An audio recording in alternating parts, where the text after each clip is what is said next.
Alright, hello everyone. My name is Bianca Brooks, and today I'm going to be talking about basically what's been happening between me and my friend. So, I went to go see my friend, and we've been friends for like a very long time now. Catched up, we laughed, and the first time I saw him back in like not December, like January, I asked him, "Oh, hey, what happened to Brittany? We're just gonna call her Brittany. That's not her real name." "Oh, I don't want to talk about her right now." "Oh, well, alrighty then." And so, of course, I saw him again, and I haven't seen him in a while. So I'm like, "What happened to Brittany?" And he's like, "Oh, we broke up." And I'm like, "Why? You guys were great together." And he's like, "I really don't want to talk about this." And I'm like, "Well, we're friends. Like, we should, be able to talk to each other about things like this." So basically, he tells me that he was supposed to meet her to go to the movies, and basically he was supposed to show up at like 11, but he didn't show up until like an hour and a half later, like some time that he showed up basically on CPT, colored people time. And I said, "Okay." So he said when he got there, she had an attitude. I'm like, "Yeah, well, if I tell you to, meet me somewhere and you show up like an hour and a half later, I'm gonna have an attitude too. Yeah, I'm gonna be upset because you were supposed to be here at 11 and then you got here at 12:30. So yeah." So and then he tells me, after that she had paid for the dinner, and I said, "Okay." And he said that when they got home, that there was like this big argument, and she's like, "Oh, you're being ungrateful, and I had paid for everything today." And then he's like, "Oh, is that how you feel? Oh, I always pay for things, and this is the first time you pay for things, and you throwing it in my face." And he's like, "If you're gonna be like that, all right, whatever, boom, we shouldn't be together. Don't ever call me again." And I'm sitting here like, "You said that to her?" And he's like, "Yeah, but I was upset and I didn't mean it, and I had just lost my job." And I was like, "Why'd you lose your job?" "Because I'm always late." Which, as someone who has him as a close friend, I know for a fact, like, he just does not know how to get to places on time. And, okay. So, and let me not forget to mention, he said he broke up with her before she broke up with him because he lost his job. Okay. I understand that you lost your job. I understand. But you don't have to take it out on everybody else. That's number one.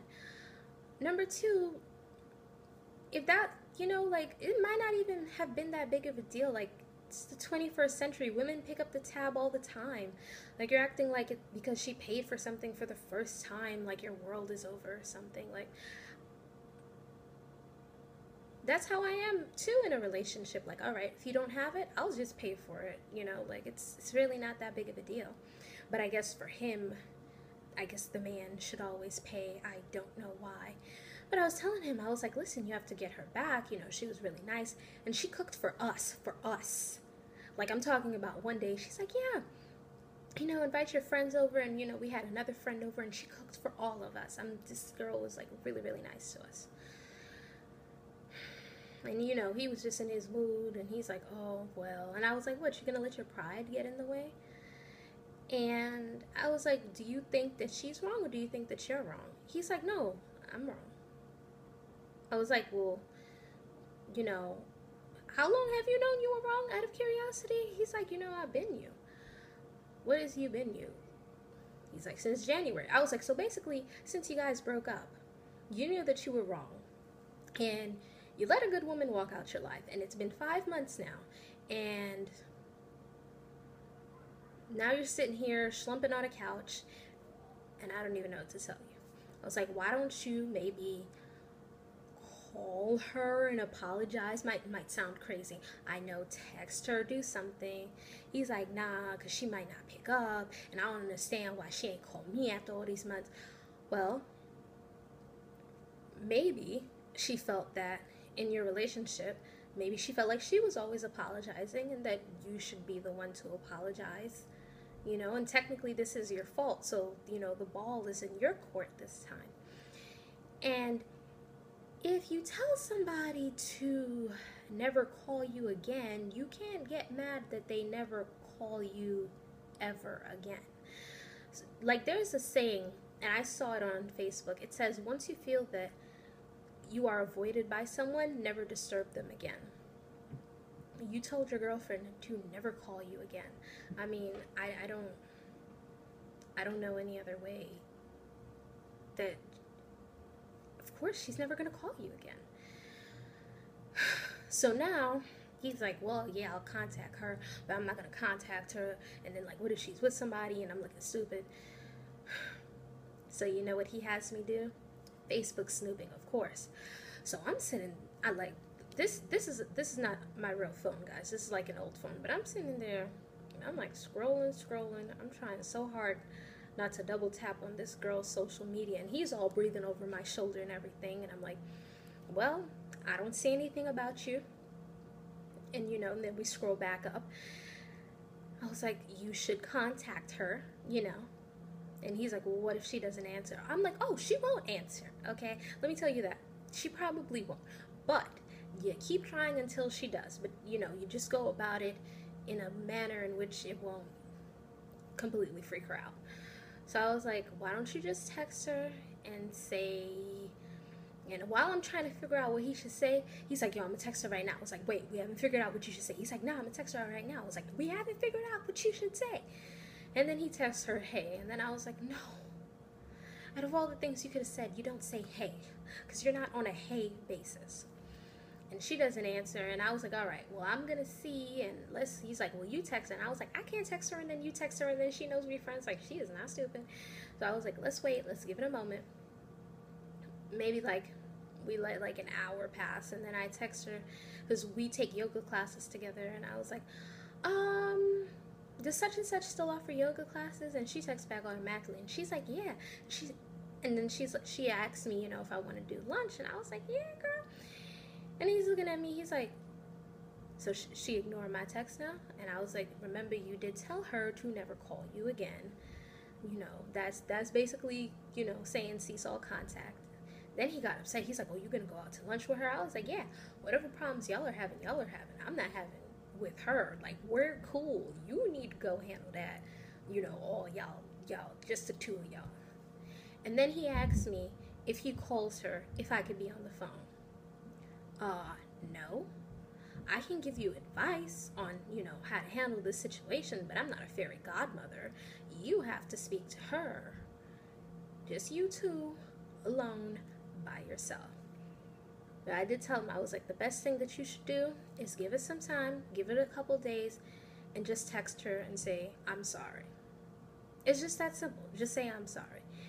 And then, you know, give it some time after that.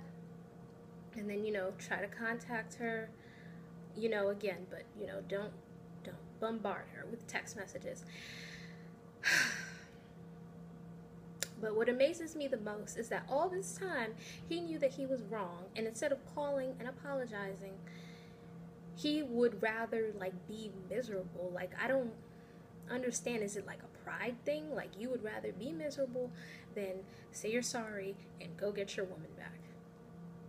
And there's one thing I can't stand is people that cannot apologize when they are wrong. I've never understood why the words I'm sorry are so hard for people. I've been in a position where I felt like I have had to say I was sorry. You know, I understand that position. Like, I felt like I've had to say I was sorry and always have to fix things. So I guess I can understand the frustration on her end, because it's like, why should I always have to fix things? Why can't you say you're sorry, you know, sometimes? So, you know, I could understand that. But, like, if you're wrong and you know you are dead wrong, I have never understood why people can't just say they're sorry.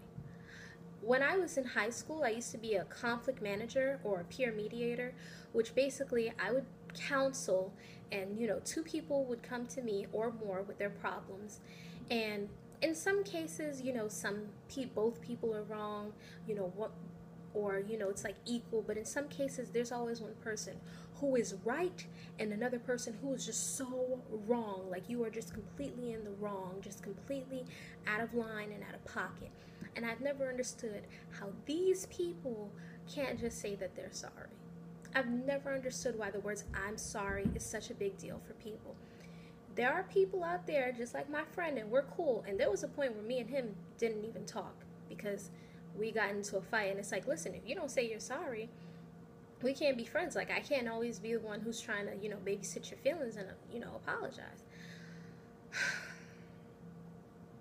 There are people who would rather distance themselves from you or completely stop speaking to you instead of saying, I'm sorry. Like, I'm sorry is really that much of a big deal. I'm sitting here watching him ruin his happiness over the words, I'm sorry. So, my lesson for you guys today is that if you guys need to say you're sorry to somebody, just say you're sorry. It's not even that big of a deal.